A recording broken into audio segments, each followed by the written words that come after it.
and welcome to another video. This video is going to be my February reading wrap up. So I'll talk about all of the books which I read in February. In February I didn't read as much as January because in January I read 17 books and in February I read only 5 books.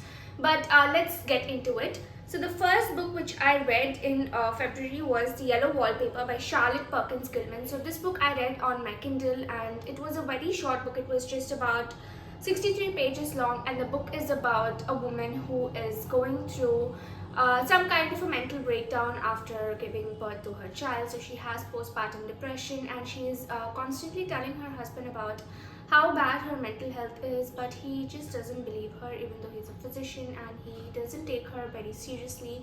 He takes her to a mansion for like a kind of a vacation. He doesn't let her do any work. He doesn't let her meet her friends because he thinks that that will be bad on her nerves. And so, but being here so isolated actually does her more harm than good, and she starts losing it, and towards the end of the book she is more mentally ill than she was when the book started. So the book is actually trying to tell us how women in the 1800s were dismissed even though their thoughts and ideas were valid. Even today I think this is prevalent. Even today women's thoughts and ideas are being dismissed even though they are valid, and I think this is a valid book even today. And I gave this book a 4 out of 5 stars, and it's a really quick read. You can finish it really soon. And the next book which I read in February was Dr. Jekyll and Mr. Hyde by Robert Louis Stevenson. So this book has 139 pages and it is also a short book if you look at the pages, but it took me quite some time to read this book because I feel like it is a bit denser and it is a classic, so it is a bit hard to read. And I gave this book a 4 or 5 stars. I don't know if I mentioned it, but I didn't like it as much as I thought I would like it, because usually I like classics a lot, but this one was a bit dry for me. I just felt that it was too boring in a way, but I did give it a 4 or 5 stars because it was entertaining at some points of time and I did enjoy it. It isn't like I didn't enjoy it at all, but at some points I felt it was a bit boring. So the book is about a doctor who is actually creating a potion which lets him become another version of him, so a badder, brutaler version of him. So he in his natural form is a very good person. He is very amiable, he has many friends, he's honest and true and a really nice person. But when he takes the potion he turns into the badder version of him, who is bad and brutal and ugly and doesn't have many friends, doesn't get along well with people, he looks deformed. So the book is about how he is going through the duality of his nature. So I think it is a very relevant book because I feel like everybody has a good side and a bad side to them. So this book actually just explores all the sides of our personality. So the next book which I read in February was The Match by Sarah Adams.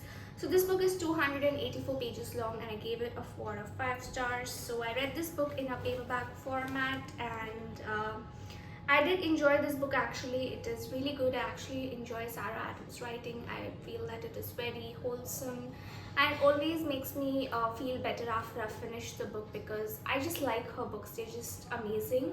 So this book is about the main character who has epilepsy and she works for a service dog company where she sells service dogs to people with disabilities, and her life also transformed after she got a service dog, so that's why she works at this company. And she is trying to get a service dog for one of her clients. So she goes to meet the client and to sell the service dog to them, but then when she meets the client, Jacob, he is very rude to her because it turns out that he isn't the one who set up this meeting. It was actually his daughter who has epilepsy, Samantha, who set up this meeting.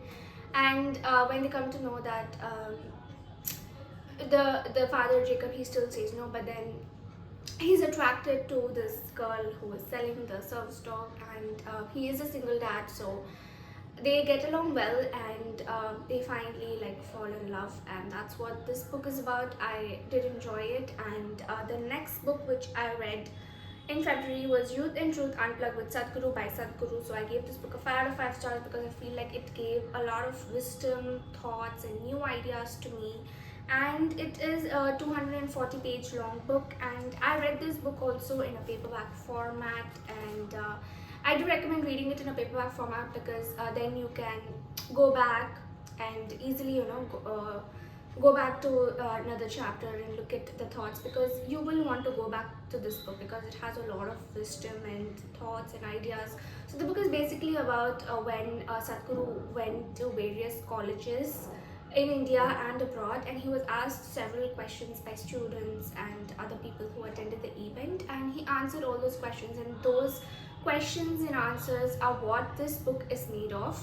So I do recommend reading this book. So a lot of Gen Z and millennials were the ones who asked the questions to Sadhguru. So we come to know what happens when Gen Z and millennials meet a mystic. So I really like this book, and I think it is good because it gives you a lot of new perspectives. The questions that people ask and or the answers that he gave, it gives us a lot of new perspectives, and the questions were ranging on different topics like life and business and a lot of things: religion, spirituality, ethics and morals and values and studies and careers and education, a lot of topics, food and agriculture, even like a lot of topics. And I really like this book.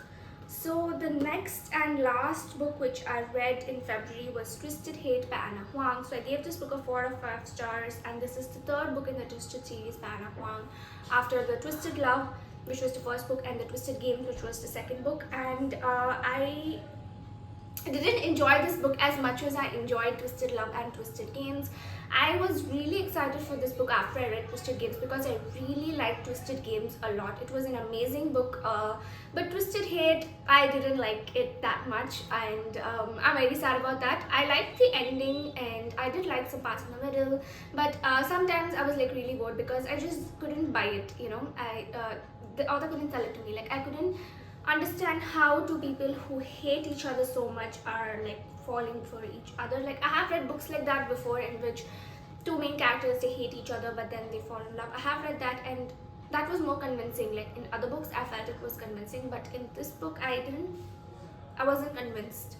I just couldn't see how these two people who hate each other so much are able to like fall for each other. And it was a pretty long book as well. It was 522 pages long, very big book. I read this in an audiobook format, so I read it on Audible, and I am actually going to read Twisted Lies as well. I just don't know when, but I want to read that one as well, because then I'll be like finishing the series.